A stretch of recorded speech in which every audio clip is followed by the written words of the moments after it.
Welcome to 340B Insight from 340B Health. Hello from Washington, D.C., and welcome back to 340B Insight, the podcast about the 340B drug pricing program. I'm David Glendinning with 340B Health. This episode is sponsored by Comprehensive Pharmacy Services. CPS guides covered entities in achieving audit preparation and compliance through a robust suite of 340B solutions. Serving more than 800 hospitals and health systems, CPS implements processes that ensure clinical, operational, and financial excellence. For more information, please visit 340bexperts.com. Our guest today is Dr. John Carlo, the CEO of Prism Health North Texas.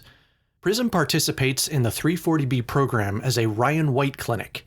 Ryan White clinics care for people living with HIV/AIDS and are a vital ally in the 340B community. We wanted to hear more about how safety net hospitals and clinics work hand in hand to provide vital care to the communities they serve. But before we go to that interview, let's take a minute to cover some of the latest news about 340B.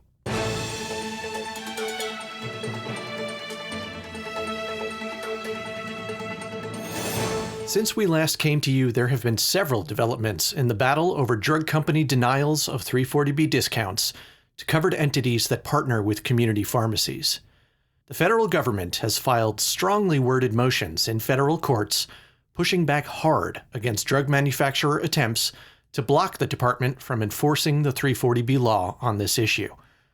A separate joint federal lawsuit that 340B Health and allied hospital and pharmacy groups had filed against the Department of Health and Human Services over this matter has been dismissed on procedural grounds. But these government filings in the active cases make it clear that HHS is fully aligned with 340B hospitals in stating that these drug company actions are unlawful. This will be critical in the weeks to come as the Biden administration takes control of department policy and determines how to proceed against these companies.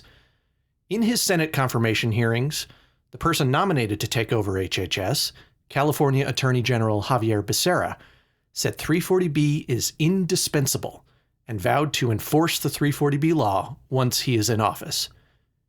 In another sign of the powerful support for 340B providers, more than half of the House of Representatives, 226 lawmakers from both sides of the aisle, signed a letter to the acting HHS secretary calling for immediate enforcement actions against the manufacturers. Check out the show notes for the latest information on the contract pharmacy issue.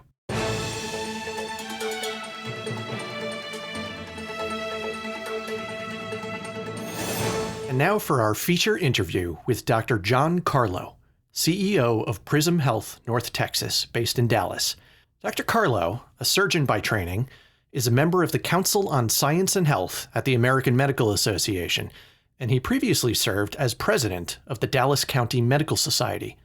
Miles Goldman sat down with Dr. Carlo to discuss some of his more recent experience serving patients with the help of 340B, how Prism Health is working to overcome the challenges of serving its patients during the pandemic, and innovations in HIV care. Here's Miles with that conversation. Thank you, David. I'm joined by Dr. John Carlo, the CEO of Prism Health North Texas. John, thank you for joining us, especially given the circumstances of the last few weeks for you and Prism Health. I'm sure many of our listeners have heard or read about the devastating and unusual winter storm that hit Texas hard a couple weeks ago, causing power and water outages across many parts of the state for days. How has the storm affected the community Prism Health serves, and how has the storm affected your ability to serve your patients? Well, first, thanks for having me on today. It is an honor to be here, and it has been an especially difficult week. Texas has had cold weather before. It's not normal, of course, but we do occasionally see it. But this was completely different. In addition to our roads being really dangerous, what we really lost was infrastructure. And, without power and electricity, without communications, and without water, it's hard to do just about anything in terms of the health services that we provide. And so this was an unprecedented loss. We were closed for over a week, which we have never had happen before.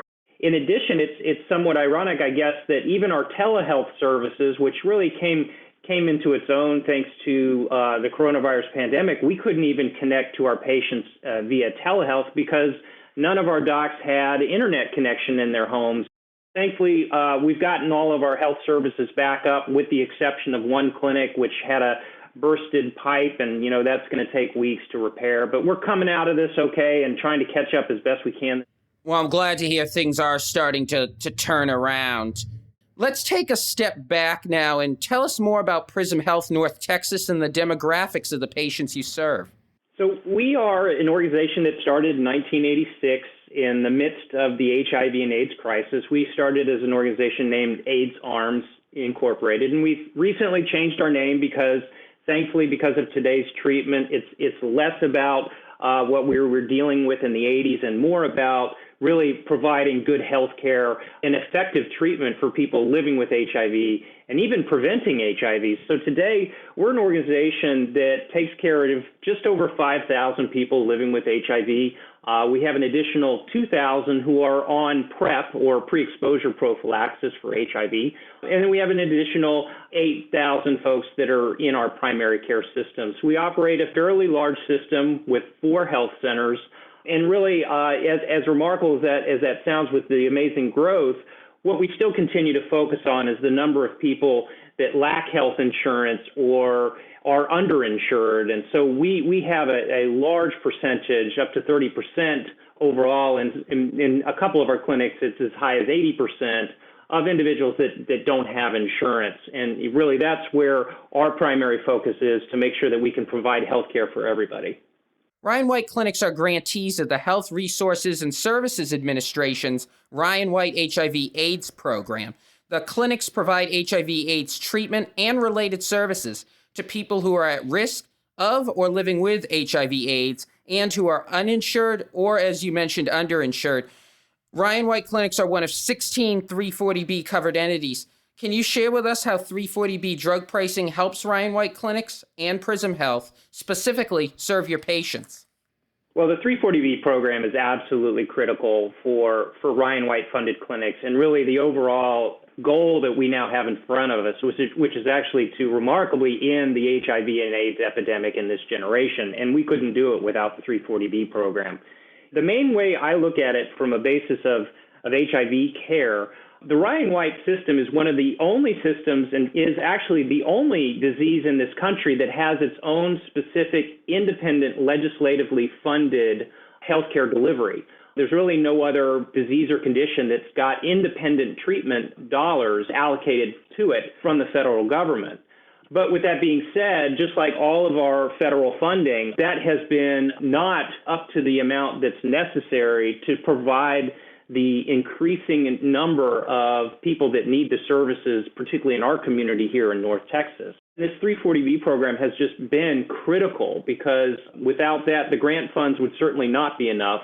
And we've continued to see more and more patients here in Texas where we don't have Medicaid expansion.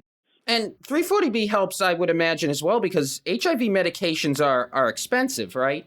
We have just come a long way for those of us that have been with this evolution to come from the 90s where we had nothing to today where we have one pill once a day with almost no side effects. So we've come a long way, but the medications are very, very expensive. And, that's the other thing I think we forget about in the 340B program is that without it, we wouldn't be able to purchase the drugs at the prices that we do, so that we would not be able to deliver the number of medications that we can, particularly for our uninsured or underinsured patients. Does it help you with providing wraparound services? Absolutely. There's so many things about HIV today that it's more than the treatment. So in addition to the great treatment we have, that's not enough. And, often what we're dealing with now is not really the HIV condition itself.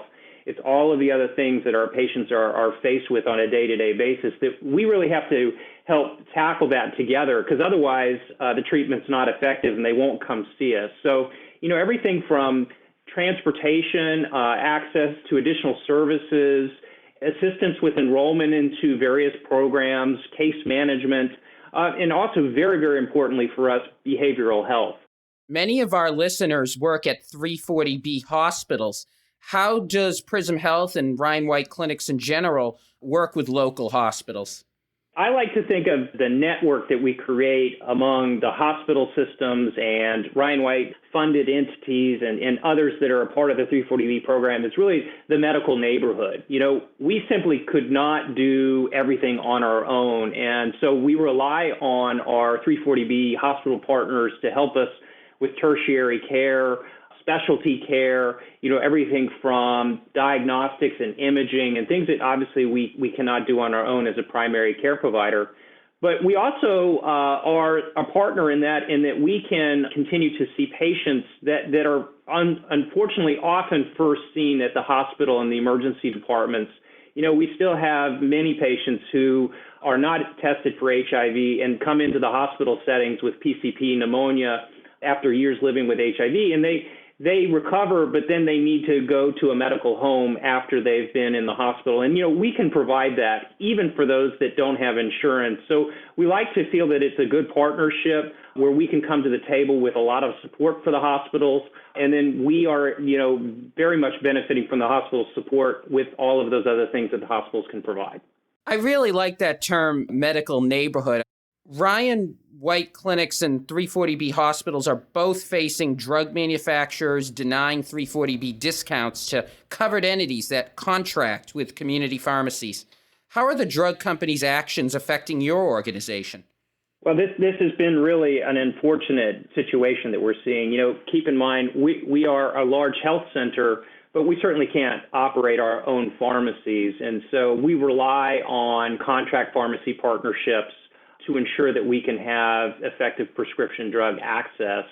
But in addition to that, we need the network of extended pharmacies because many of our patients are not local. We take care of people, several hundred miles away from us in rural communities and other parts. And, it is really hard and a lot to ask for a patient that far away to come in for refills if it's just a refill. So, these actions that are being taken right now, we see as a huge detriment to our care delivery and really run our unfortunate, most risky patients at risk for not getting their prescriptions. And that's really what concerns us the most is how much this impacts our patients. And we have been able to receive waivers in some conditions, but, keep in mind that any type of switches like this, it's going to impact our patients.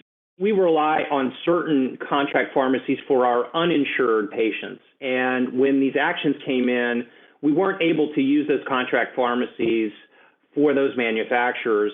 And so we had a choice to either figure out how to, move prescriptions or how to address kind of that issue because now the patient without insurance, we would either have to buy the drug at that pharmacy location at the retail price, which doesn't make sense because we're using grant funds for those purchases, or we'd have to figure out how to, migrate those prescriptions around.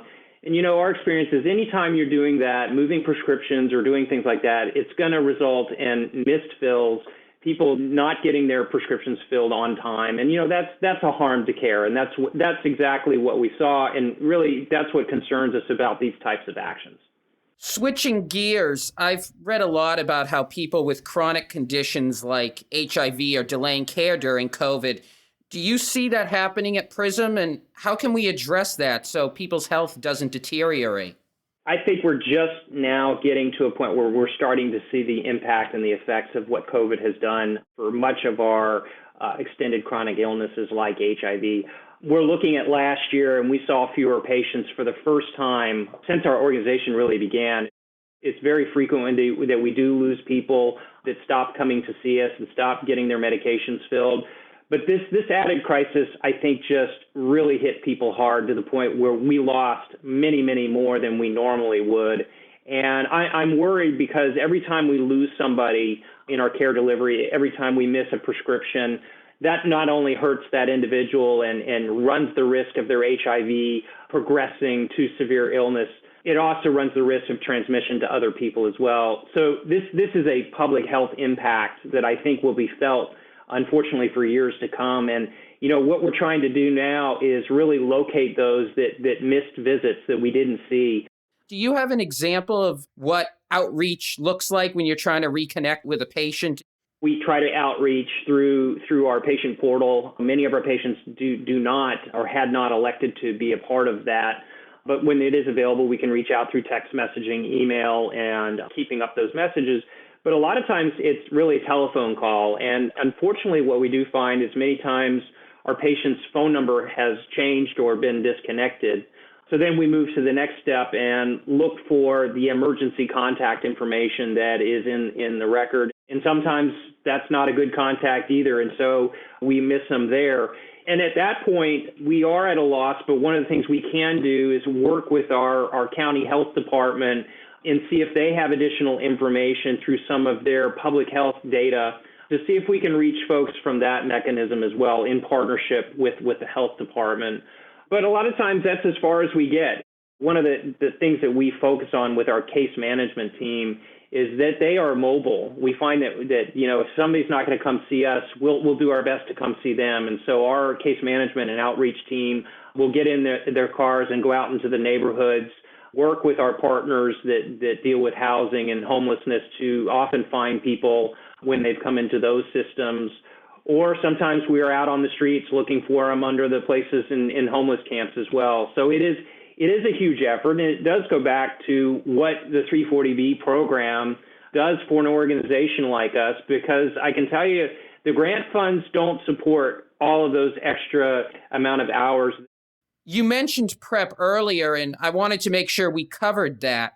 Many in public health and the policy community are working to improve uptake of PrEP as a key strategy for ending the HIV epidemic. What do you see working, and where's there room for improvement? What's the role of 340B? Well, I think that PrEP is a great example of where the 340B program is absolutely critical. Somebody can take a single pill once a day, and it can prevent HIV infection with remarkable efficacy. We're talking up to 100% if it's taken correctly. While we have grant funds for HIV treatment under the Ryan White CARE Act, by statute, it explicitly says that you can only take care of somebody that is living with HIV using those grant funds. So we have this new tool, this great new ability, but yet there's no funding because we haven't gotten around to putting that new infrastructure together. The way we are supporting PrEP right now is through the Sexually Transmitted Disease 340B program, which allows for us to intervene with PrEP medications and services as HIV is a sexually transmitted infection, particularly in our community. We now have over 2,000 patients that are on our PrEP services and programs. We're doing almost a complete, what we call status neutral approach at this point, where we are attempting to make sure we have almost the same case management, behavioral health, linkage services that we have for our patients living with HIV. And looking at sort of the big picture, what progress do you see being made over this decade towards ending the HIV epidemic? President Biden has talked about ending the epidemic in the United States by 2025. Is that possible? I think it is possible. I think it's going to take more commitment and support, particularly for those of us that live in the South. We're still seeing rates of new infections continue. And, there's more and more people today living with HIV than ever before, thankfully from the treatment that we have. But that also means we have to have the necessary resources to support that continued care. It's important to remember that the grant funds that have been allocated for HIV services under Ryan White, they haven't increased at all, a single dollar increase really effectively since 2007. But yet there's incredibly more and more people that are living with HIV. In our community, we have, unfortunately, 800 new infections a year still. And so if you look at how much more patients that we have now since 2007, that's where the 340B program has come in to really help us and needs to be absolutely part of what we continue to do. Well, John, I know care for HIV is so important to our listeners. It's been great to take a closer look at it with you and hear the perspective of a Ryan White clinic. We appreciate your time and best wishes with the storm recovery and with the continued efforts against COVID-19 as well. My pleasure. Thank you for having me. And, I see us all as partners around this program. It's been so critical for us in the HIV and AIDS community. And we're just happy to have such strong partnerships and share where we have been successful and how important this program is. Our thanks again to Dr. John Carlo for discussing how crucial 340B savings are to preventing and treating HIV/AIDS in the Dallas area and throughout the U.S. 340B hospitals are grateful for the partnership of Ryan White clinics that help support comprehensive patient care networks and provide medical homes for those in need. Keep up the great work, John. Thank you to all our listeners who attended the 340B Coalition Winter Conference. Please remember that many sessions were recorded and will remain on demand for 60 days, so you can catch up on what you missed and earn continuing education credits where applicable. As always, we welcome your episode ideas and feedback as we plan out future episodes of 340B Insight. You can email us at podcast@340bhealth.org. We'll be back later this month. As always, thanks for listening, and be well.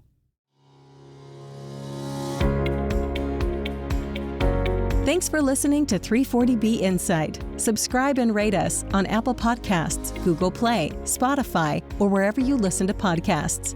For more information, visit our website at 340bpodcast.org. You can also follow us on Twitter at 340bhealth and submit a question or idea to the show by emailing us at podcast@340bhealth.org.